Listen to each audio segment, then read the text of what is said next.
Então, pessoal, para finalizar aqui a nossa última parte de propriedades coligativas, a gente vai ter aqui as fórmulas para calcular a variação na pressão máxima de vapor, ou a variação na temperatura de ebulição, ou a variação na temperatura de congelamento. Perceba que em todos os casos eu vou ter aqui uma constante. KT, porque é constante tonoscópica, relativa à alteração na pressão máxima de vapor. Constante ebulioscópica, relativa à variação na temperatura de ebulição, e a constante crioscópica, que é relacionada à alteração causada na temperatura de congelamento. Professor, esse W aqui, o que é que vem a ser esse W? Presente também nas outras fórmulas aqui. É a molalidade. Molalidade é uma forma de expressar a concentração de uma solução, certo? E aí, ó, o que é que vai acontecer? A molalidade ela vai ser calculada através de o quê? Número de mol de soluto sobre quilogramas de solvente. Então, assim, normalmente a questão dá essas informações e aí pede para você calcular a variação na pressão máxima de vapor ou na temperatura de ebulição ou na temperatura de congelamento. E o que é que vem a ser esse I presente também aqui, ó, nessas fórmulas? O I nada mais é que o fator de correção, certo? O fator de correção de Van Hoff, o que é que ele vai significar para a gente? Vai significar, de fato, quantos mols de partículas estão presentes depois que a gente adiciona um soluto num determinado solvente. Como assim, professor? Vem para cá, ó. O fator de correção, ó.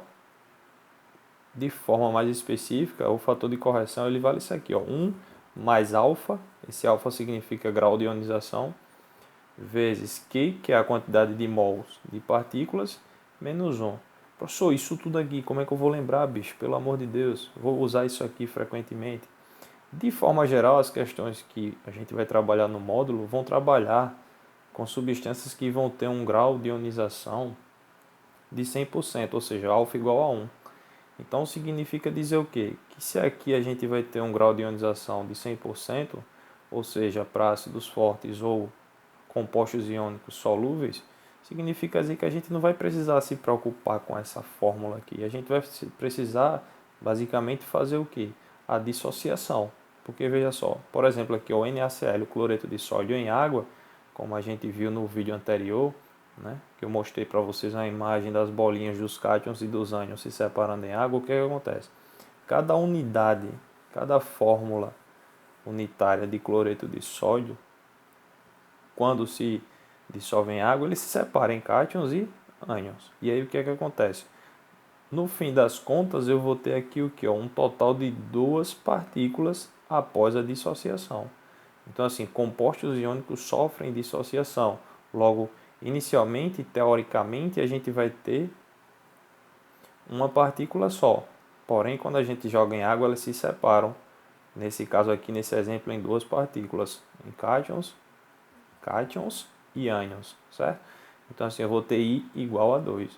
Só um exemplo de como é que esse I pode aparecer para vocês aqui, ó, nessas questões, certo?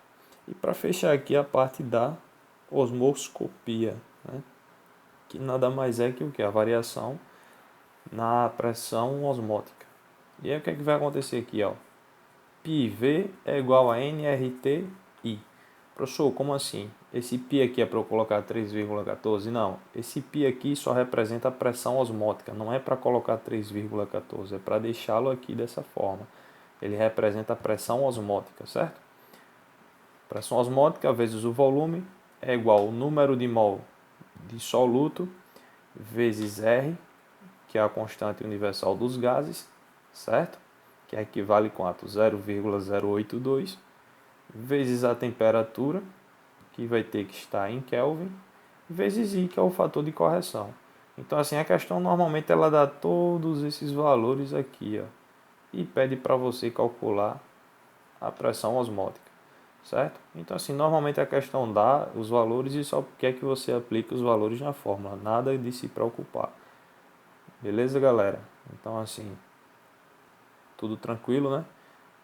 Vamos praticar agora, fazer os exercícios que eu vou deixar aí com vocês no sistema. Beleza? Valeu!